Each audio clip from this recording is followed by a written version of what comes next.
Necesito contarle esto a alguien porque me estoy volviendo loca.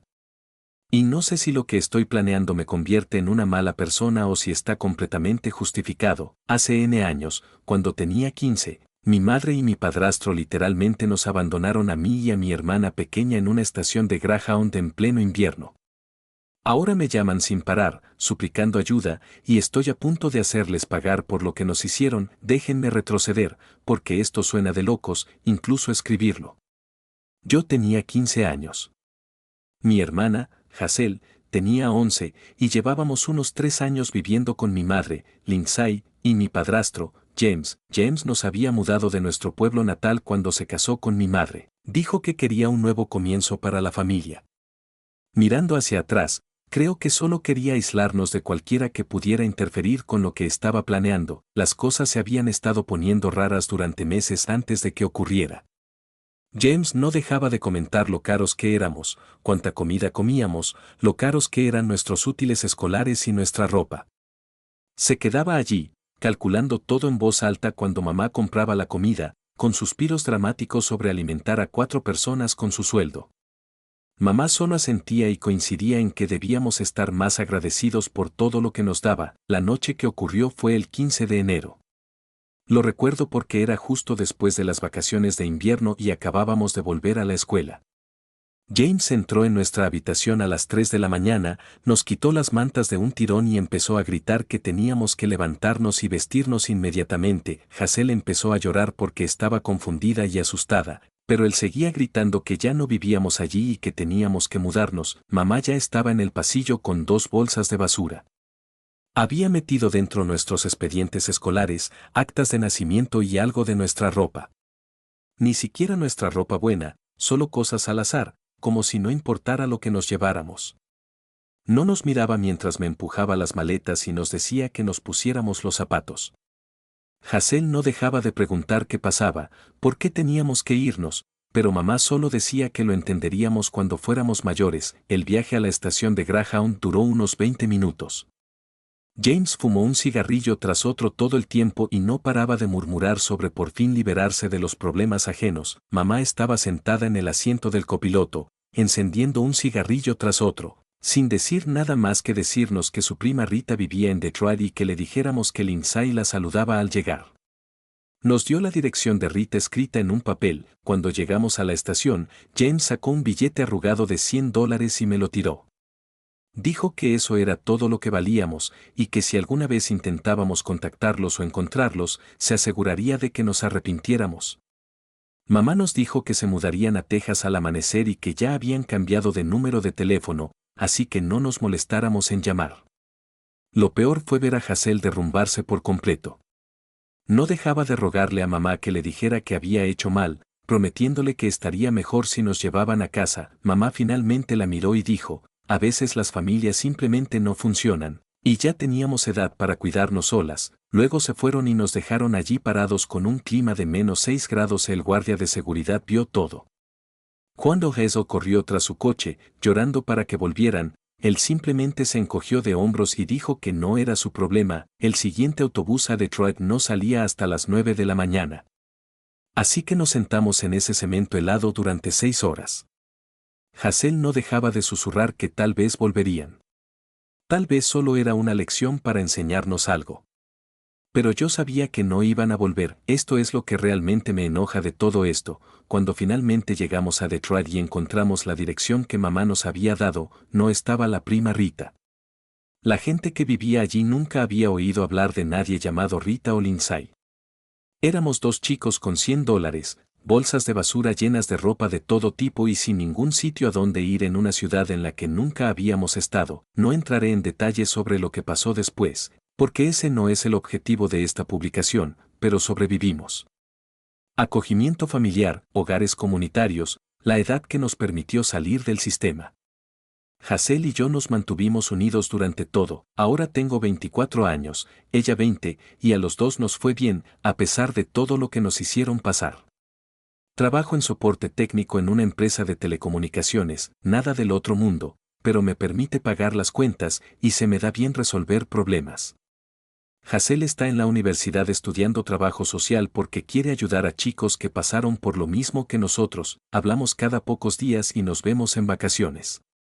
Ambos cambiamos nuestros apellidos al cumplir 18 porque no queríamos tener ninguna conexión con mamá ni con James. Hace 5 días, mi teléfono empezó a funcionar como un loco. Números desconocidos llamando una y otra vez, mensajes de voz de números que no reconocía. Casi no los escuché porque pensé que eran spam, pero algo me hizo revisar el primero. Era la voz de mamá, y parecía completamente desesperada. Lloraba y me rogaba que contestara el teléfono, diciéndome que lo sentían y que necesitaban hablar conmigo urgentemente. El segundo mensaje era de James, y parecía igual de asustado. No dejaba de repetir que habían cometido errores y que necesitaban recuperar a su familia, que estaban en serios problemas y necesitaban la ayuda de personas que se preocuparan por ellos. Para cuando escuché todos los mensajes, había más de 50, repartidos en 2 días. Ambos llamaban desde números diferentes. Cada vez parecían más desesperados. Mamá insistía en que sabía que probablemente los odiaba, pero que la sangre es más espesa que el agua, y que se suponía que las familias debían ayudarse mutuamente. James hablaba de cómo siempre me había considerado su hijo y de cuánto lamentaba cualquier malentendido que hubiéramos tenido. Lo que realmente me enfureció fue cómo seguían hablando de lo sucedido, como si fuera una especie de desacuerdo familiar en lugar de un abandono literal. Mamá lo describió como un momento difícil en el que tomaron malas decisiones. James dijo que eran jóvenes y estaban abrumados, y que no habían gestionado las cosas correctamente. Ninguno parecía entender que habían cometido un delito al abandonar a 2 menores. También puedes entender por qué estoy en otro estado sin ningún sistema de apoyo. Aquí es donde se pone interesante. Trabajo para una empresa de telecomunicaciones, lo que significa que tengo acceso a ciertas herramientas que la gente común no tiene. Nada ilegal, pero puedo rastrear números de teléfono, averiguar a quién pertenecen y ver patrones de llamadas y datos de uso. Me llevó aproximadamente 1 hora rastrear todos los números desde los que habían estado llamando hasta su ubicación actual. Viven en un pequeño pueblo a unas 2 horas de donde yo vivo ahora. James trabaja en la construcción. Mamá trabaja en una tienda de comestibles. Llevan unos 6 años en el mismo lugar, lo que significa que han estado estables y asentados, mientras que Hazel y yo estábamos lidiando con el sistema de acogida y llegando a la mayoría de edad sin nada. También descubrí por qué están tan desesperados por contactarnos ahora. James se lesionó en el trabajo hace 3 meses, una lesión de espalda que requerirá cirugía y meses de recuperación. La compensación laboral cubre parte, pero no lo suficiente. A mamá le redujeron las horas en el supermercado porque están reduciendo su personal.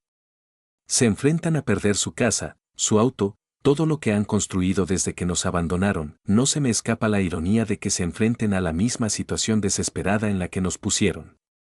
Solo que son adultos, con recursos y opciones que nosotros nunca tuvimos cuando nos abandonaron. Éramos niños, sin nadie a quien recurrir ni que nos ayudara. Ahora nos llaman, esperando que seamos su red de seguridad. Así que ahora quieren recuperar a su familia. Ahora que necesitan ayuda, de repente volvemos a ser sus hijos, y la sangre es más espesa que el agua. Nos llaman porque creen que les debemos algo, que deberíamos dejarlo todo y venir corriendo a rescatarlos de sus problemas. Mi parte racional sabe que debería bloquear sus números y seguir adelante con mi vida. Hazel cree que eso es lo que deberíamos hacer.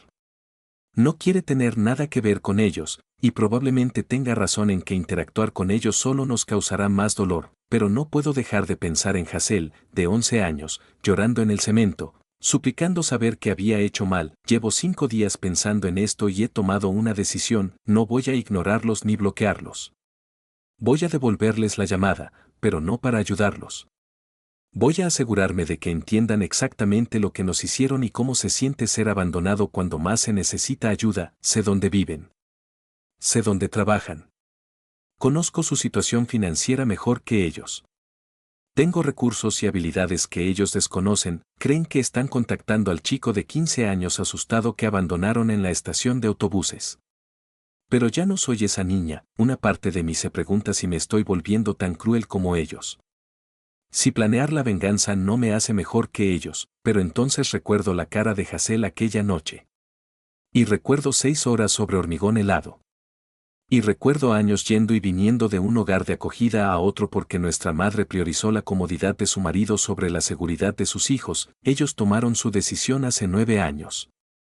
Ahora yo voy a tomar la mía. Actualización 1. Bueno, les devolví la llamada. He estado posponiendo escribir esta actualización porque, sinceramente, todavía estoy procesando cómo fue esa conversación y lo que aprendí sobre la clase de personas que realmente son. Si antes pensabas que eran malos, espera a oír cómo intentaron justificar el abandono de 2 niños.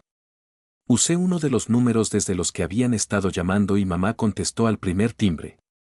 La desesperación en su voz fue inmediata, como si hubiera estado sentada junto al teléfono, esperando mi llamada. Empezó a llorar en cuanto oyó mi voz y no paraba de repetir mi nombre, como si no pudiera creer que realmente estuviera allí. Empezó a hablar de cuánto lo sentía y de cuánto nos había echado de menos a Hazel y a mí.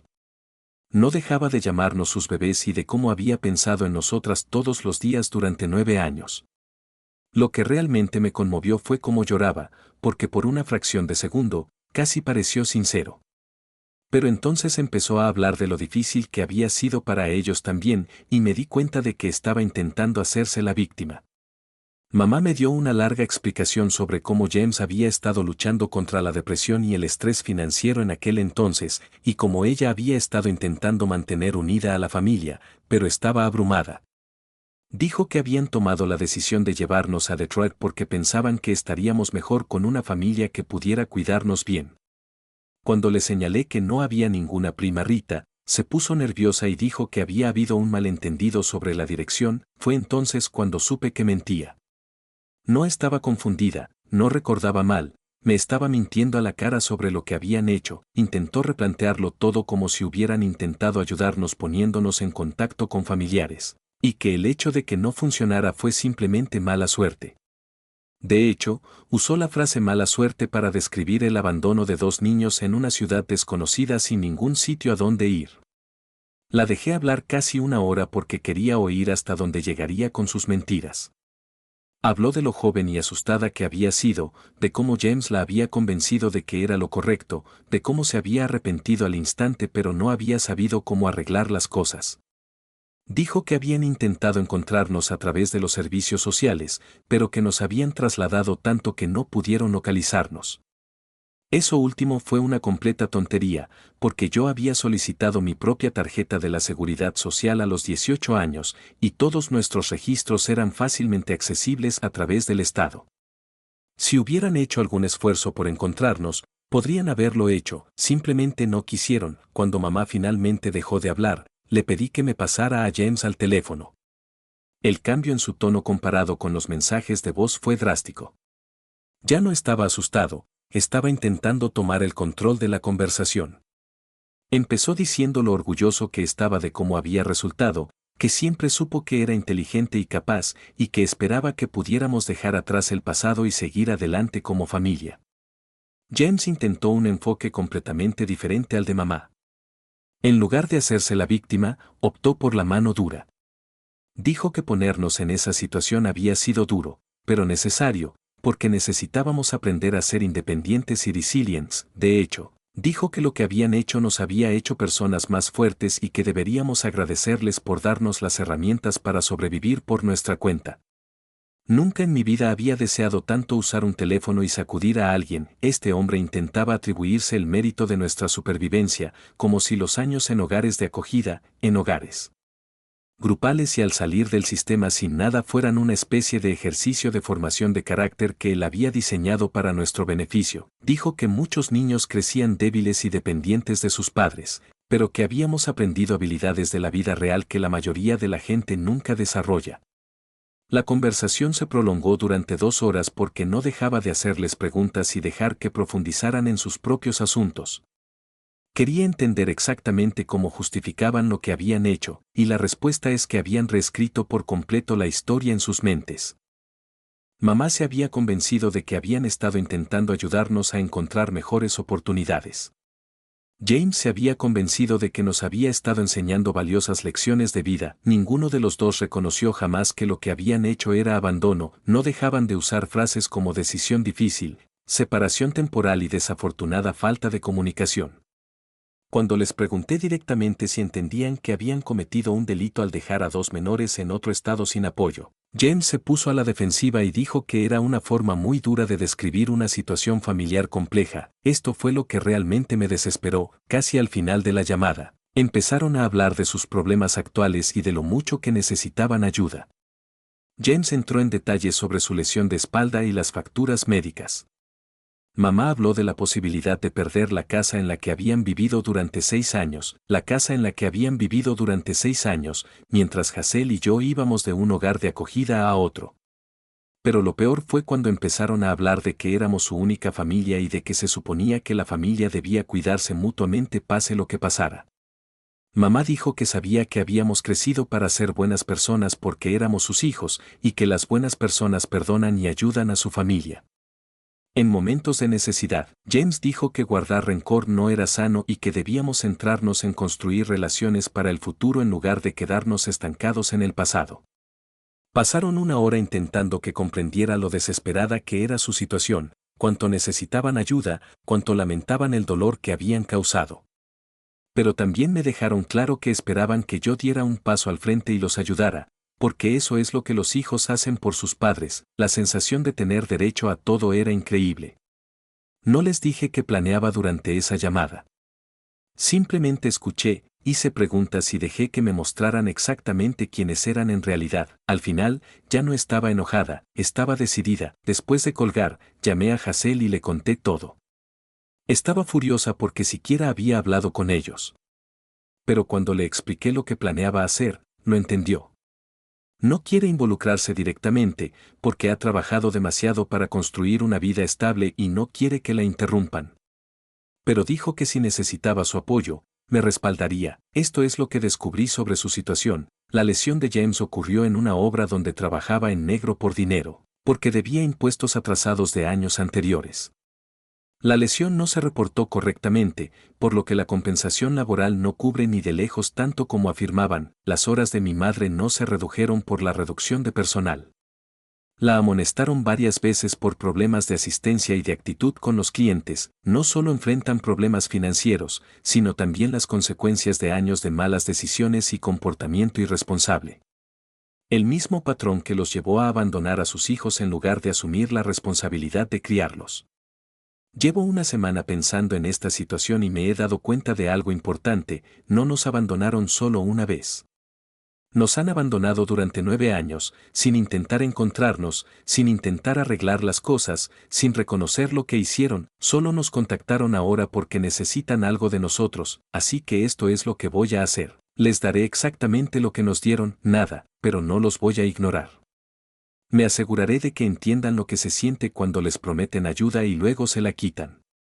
Me aseguraré de que experimenten la misma desesperación y abandono que nos hicieron pasar. Tengo sus direcciones, sus números de teléfono, su información laboral, sus datos financieros. Conozco sus horarios, sus hábitos, sus debilidades. Creen que están lidiando con la joven de 15 años asustada que abandonaron en aquella estación de autobuses. Pero ahora no tienen ni idea de lo que soy capaz de hacer. Voy a empezar por darles esperanza. Voy a hacerles creer que los voy a ayudar y luego les voy a arrebatar esa esperanza, igual que nos arrebataron a nuestra familia, nuestra seguridad, nuestra infancia. Quiero que sientan exactamente lo que sintió Hazel, sentada en ese cemento durante 6 horas, preguntándose si alguien volvería por ella. Tomaron su decisión hace 9 años. Ahora deben vivir con las consecuencias. Actualización 2. Comencé mi plan el lunes pasado y, sinceramente, verlo desarrollarse ha sido a la vez satisfactorio y perturbador. Estoy descubriendo cosas sobre mí que no estoy segura de si me gustan, pero no puedo parar ahora. Si creen que lo que hago me convierte en una mala persona, lo entiendo. Pero necesito llegar hasta el final. Los llamé de nuevo 3 días después de nuestra primera conversación y les dije que había estado pensando en lo que dijeron. Usé un tono tranquilo y mesurado, y les dije que, aunque todavía me dolía el pasado, veía que estaban en una situación desesperada y que quería ayudar. El alivio en la voz de mamá fue inmediato. Empezó a llorar de nuevo y no paraba de repetir que sabía que yo era una buena persona, que me había criado bien, que la sangre es más espesa que el agua. Les dije que me había ido bien económicamente y que podría ayudarles con algunos de sus gastos, pero que primero necesitaba entender exactamente a qué se enfrentaban. Pedí detalles sobre las facturas médicas de James, su situación hipotecaria, sus gastos mensuales, todo. Estaban ansiosos por compartir, porque pensaron que significaba que estaba considerando seriamente ayudarlos. En las siguientes llamadas, me describieron el panorama completo de su desastre financiero. James debe 12,000 pesos en facturas médicas que el seguro no cubre debido a la situación laboral en negro. Llevan 3 meses de retraso con la hipoteca y enfrentan una ejecución hipotecaria en 6 semanas. El auto de mamá necesita 800 pesos en reparaciones que no pueden pagar y sin su auto no puede ir a trabajar. Sus tarjetas de crédito están al límite y ya han pedido dinero prestado a todos sus conocidos, pero esto es lo que realmente me impactó. Durante estas conversaciones, no paraban de hablar de todo lo que habían perdido y de todas las dificultades que enfrentaban. Pero nunca reconocieron lo que nos habían hecho pasar a Hazel y a mí. Cada llamada era sobre sus problemas, sus necesidades, su desesperación. Cuando mencionaba el pasado, rápidamente redirigían su atención a lo mucho que necesitaban ayuda ahora mismo. Pasé una semana dándoles esperanza. Les dije que podría cubrir los pagos de la hipoteca durante unos meses mientras James se recuperaba. Les dije que quizá podría ayudarles con las facturas médicas si conseguían un plan de pagos. Incluso me ofrecía pagar las reparaciones del coche de mamá para que pudiera seguir trabajando. Cada oferta los hacía más agradecidos y más dependientes de la idea de que iba a rescatarlos. La clave era hacerles creer que la ayuda estaba en camino, para que dejaran de buscar otras soluciones. Mamá mencionó que su hermana podría prestarles dinero, pero la convencí de que no lo pidiera porque ya estaba planeando ayudar y no había necesidad de poner a la familia en una situación incómoda. James estaba considerando pedir un préstamo con su camioneta como garantía, pero le dije que esperara porque quería revisar todas sus opciones antes de que tomara decisiones drásticas. Al final de la semana, prácticamente habían depositado todas sus esperanzas en mí. Dejaron de buscar otras opciones porque creían que su querido hijo iba a intervenir y salvarlos. Mamá no paraba de hablar de lo orgullosa que estaba de que yo hubiera resultado ser una persona tan generosa y comprensiva. James dijo que siempre supo que entendería que la familia era más importante que guardar rencor. Entonces comencé la segunda fase de mi plan. Empecé a introducir retrasos y complicaciones. Primero, les dije que mi banco necesitaba documentación adicional antes de poder transferir grandes cantidades de dinero. Les pedí estados financieros detallados, comprobantes de ingresos, copias de todas sus facturas y verificación del estado médico de James.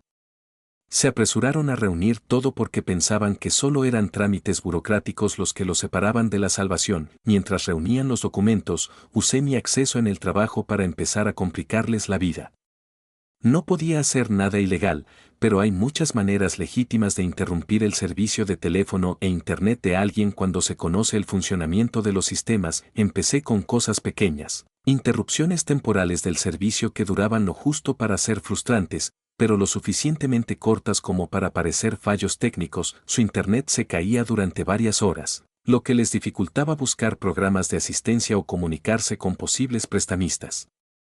Su servicio telefónico tenía problemas de conexión durante las horas punta, lo que dificultaba el seguimiento de solicitudes de empleo o hablar con acreedores. Nada que pudiera atribuirse a mí, solo el tipo de problemas técnicos que ocurren todo el tiempo, pero que se vuelven increíblemente frustrantes cuando ya estás bajo presión. Lo realmente ingenioso fue cómo cronometré estas interrupciones.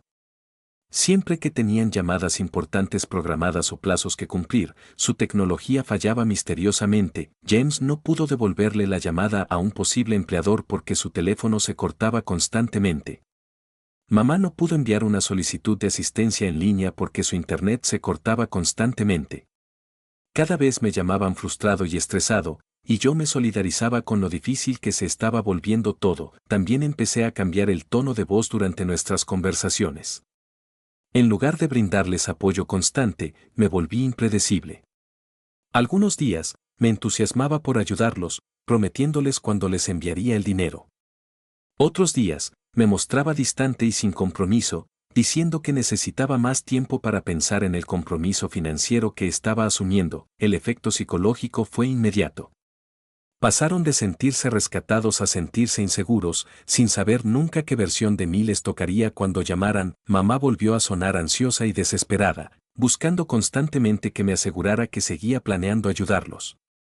James se volvió más agresivo, intentando recordarme las obligaciones familiares y la culpa, presionándome para que cumpliera mis promesas. 3 semanas después de este proceso, tuve una conversación con ellos que realmente me demostró lo bien que estaba funcionando mi plan.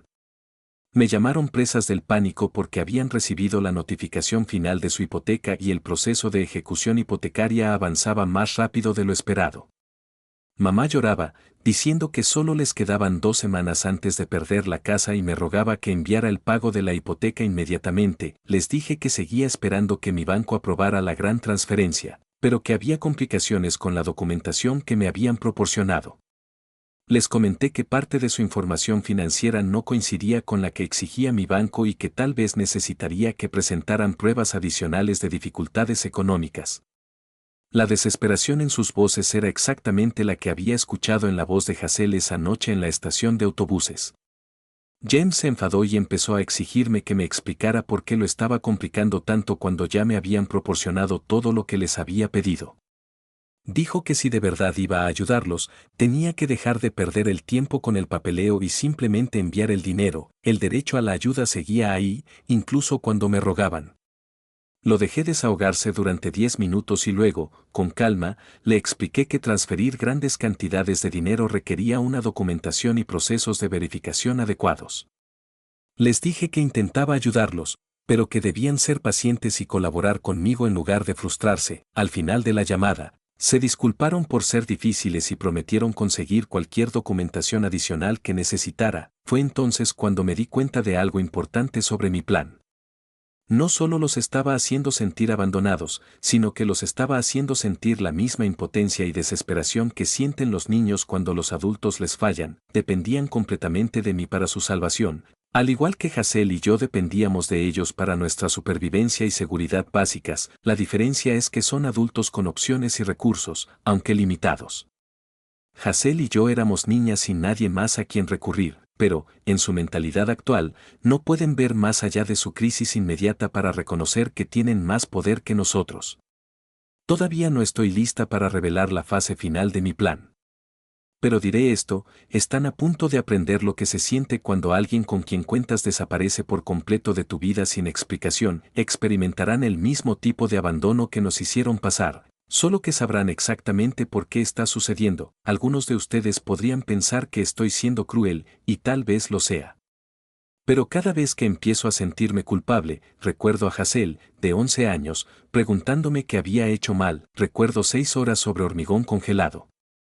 Recuerdo años sintiéndome como si no valiéramos la pena. Están a punto de entender lo que se siente. Última actualización. Se acabó. Hice exactamente lo que planeé hacer, y no estoy segura de cómo me siento al respecto. Una parte de mí siente que se hizo justicia, pero otra parte se pregunta si me he vuelto tan cruel como ellos. Sea como sea, ya pasó. Y por fin entienden lo que nos hicieron pasar. El viernes pasado fue la fecha límite para el pago de la hipoteca. Me habían estado llamando cada vez más desesperados durante toda la semana, a veces varias veces al día, rogándome que enviara el dinero inmediatamente. Les había estado dando diferentes excusas sobre retrasos del banco y problemas con el papeleo, pero percibí en sus voces que empezaban a sospechar que algo andaba mal. El jueves por la noche, mamá me llamó llorando. Dijo que habían recibido la notificación final de ejecución hipotecaria y que tenían exactamente 24 horas para reunir el importe total o lo perderían todo. Me rogó que, por favor, le enviara todo lo que pudiera, aunque no fuera el pago completo de la hipoteca, solo algo para demostrarle al banco que estaban intentando solucionar las cosas. Le dije que entendía lo asustada que estaba y que había estado trabajando toda la semana para transferir el dinero. Le dije que mi banco por fin lo había aprobado todo y que podría enviar el pago el viernes por la mañana a primera hora. El alivio en su voz era abrumador. Me dio las gracias una y otra vez, diciendo que sabía que no los abandonaría cuando más me necesitaban. El viernes por la mañana, los llamé por última vez. Cuando mamá contestó, claramente esperaba que le diera el número de confirmación de la transferencia. En cambio, le dije que primero necesitaba contarle algo sobre una fría noche de enero de hace 9 años, cuando 2 niños estuvieron sentados en el cemento durante 6 horas esperando a sus padres, quienes nunca regresaron. El silencio al otro lado del teléfono duró casi 30 segundos, entonces mamá empezó a poner excusas de nuevo, diciendo que ya lo habían hablado y que creía que lo habíamos superado. Le dije que no habíamos superado nada, y que todo lo que había hecho durante el último mes había sido para asegurarme de que experimentaran exactamente lo mismo que nos habían hecho pasar a Hazel y a mí. Le expliqué cómo les había dado esperanza, igual que ellos habían fortalecido nuestra sensación de seguridad y familia. Cómo los había hecho dependientes de mí, igual que nosotros dependíamos de ellos. Como había introducido retrasos y complicaciones, igual que ellos habían creado caos e incertidumbre en nuestras vidas, y ahora, igual que ellos nos habían hecho a nosotros, iba a dejarlos sin nada. Mamá empezó a llorar y a suplicar, diciendo que esto era diferente porque eran adultos que podían soportar la decepción. Pero lo que nos habían hecho era abandonar a niños que no tenían a dónde ir. Le dije que tenía razón. Lo que habían hecho era mucho peor. Pero quería que sintieran aunque fuera una fracción de lo que nosotros sentimos esa noche. James me llamó y enseguida empezó a gritar. Dijo que yo estaba siendo vengativa y cruel, que no se trataba de justicia, sino de venganza, y que hacerles daño no cambiaría lo que había pasado. Dijo que se habían disculpado e intentado arreglar las cosas, y que yo estaba eligiendo estar amargada en lugar de seguir adelante como una adulta madura. Lo dejé desahogarse durante 10 minutos y luego, con calma, le pregunté si recordaba lo que me había dicho esa noche en la estación de autobuses. Se quedó callado, así que se lo recordé. Me dijo que valía exactamente $100 y que si alguna vez intentaba contactarlos, se aseguraría de que me arrepintiera. Le dije que ahora sabía exactamente cuánto valía yo para ellos, y que estaban a punto de descubrir cuánto valían ellos para mí. La conversación se prolongó durante más de 1 hora porque seguían intentando diferentes estrategias para convencerme de que cambiara de opinión. Mamá intentó con la culpa, hablando de que la familia debía perdonarse y apoyarse mutuamente pase lo que pase. James intentó con la ira, diciendo que estaba demostrando que era tan despiadada como afirmaba que eran ellos. Luego ambos intentaron negociar, ofreciéndose a hacer lo que yo quisiera si tan solo los ayudaba esta vez. Pero lo que realmente me demostró lo poco que habían aprendido fue cuando mamá dijo que lo que yo hacía era peor que lo que ellos habían hecho porque eran jóvenes y estaban desesperados en ese entonces. Mientras lo hacía deliberadamente y con pleno conocimiento del dolor que les causaba, ella intentó argumentar que una venganza calculada era más cruel que un abandono impulsivo. Les conté los problemas técnicos que habían estado experimentando con su teléfono e internet. Les expliqué cómo había programado las interrupciones para interferir con su búsqueda de trabajo y sus solicitudes de ayuda. Les describí cómo los había convencido de que dejaran de buscar otras opciones haciéndoles creer que recibirían ayuda. Quería que entendieran que cada frustración y contratiempo del último mes había sido deliberado. En ese momento, James perdió la cabeza por completo. Empezó a gritar que yo era una persona enferma que disfrutaba del sufrimiento ajeno. Cómo me había convertido en el tipo de persona que abandona a los niños. Cómo estaba demostrando que habían tenido razón al deshacerse de nosotros porque estábamos dañados y vengativos. Esa última parte realmente me hizo reír, lo que pareció molestarlos más que cualquier otra cosa que hubiera hecho. Le dije a James que no se habían deshecho de niños dañados, los habían creado. Todo lo que les hacía ahora era consecuencia directa de lo que me habían enseñado sobre cómo se tratan las familias cuando las cosas se ponen difíciles. La última parte de nuestra conversación fue cuando empezaron a amenazarme. James dijo que me denunciaría a mi jefe por malversar recursos de la empresa para acosar a los clientes. Mamá dijo que contactarían con los servicios sociales y les contarían cómo había resultado, para que otros niños de acogida estuvieran protegidos de mi influencia. Se aferraban a cualquier cosa que les diera influencia sobre mí. Les dije que podían intentar cualquiera de esas cosas, pero que eso no cambiaría su situación. Seguían sin dinero, sin ayuda y sin tiempo. Les expliqué que, a diferencia de ellos, yo me había asegurado de que mi venganza fuera completamente legal. Todo lo que había hecho estaba dentro de mi autoridad en el trabajo, y todos los retrasos y complicaciones que había creado eran cosas que les pasaban a los clientes a diario. Entonces les dije lo mismo que nos habían dicho a nosotros hacía 9 años. Dije que ya eran adultos y lo suficientemente mayores como para cuidarse solos. A veces las familias simplemente no funcionan. Tenían hasta las 5 para desalojar la casa, y si alguna vez intentaban contactarme de nuevo a mí o a Hazel, me aseguraría de que se arrepintieran. Colgué y bloqueé todos sus números. Según los registros públicos a los que tengo acceso a través del trabajo, perdieron la casa. La camioneta de James fue embargada 2 semanas después.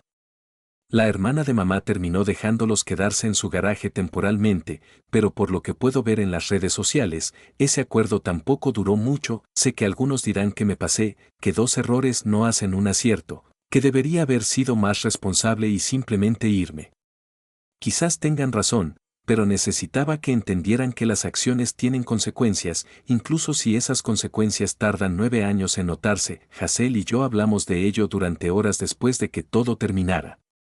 Dijo que estaba orgullosa de mí por haberles plantado cara, pero que también le preocupaba en qué tipo de persona me estaba convirtiendo.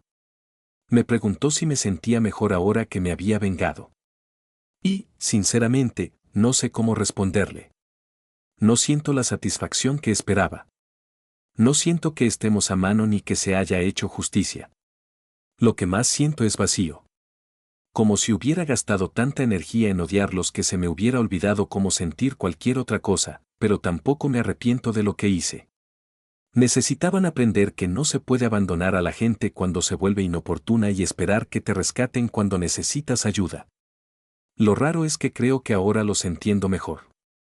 Cuando estás desesperado y asustado, es fácil justificar cosas terribles diciéndote que no tienes otra opción. Se convencieron de que abandonarnos era necesario para sobrevivir. Yo me convencí de que destruir su esperanza era necesario para cerrar el ciclo. Quizás todos somos personas dañadas que nos hacemos daño unos a otros y lo llamamos justicia, supervivencia o familia. No sé si eso me hace sentir mejor o peor por lo que hice. Lo que sí sé es que se acabó, ya no pueden hacernos daño porque no somos niños que los necesiten. Y ya no pueden usarnos porque no somos adultos que les deban nada. Por primera vez en 9 años, estamos completamente libres el uno del otro. Ayer cambié mi número de teléfono y borré toda la información de contacto que había recopilado sobre ellos. No quiero saber qué les va a pasar después, ni que tengan forma de contactarme. Hazel hizo lo mismo. Este año planeamos pasar la Navidad juntos, solos, como siempre desde que salimos del sistema de acogida. Solo que esta vez no vamos a pasar ni un segundo del día preguntándonos dónde están, qué hacen o si alguna vez piensan en nosotros.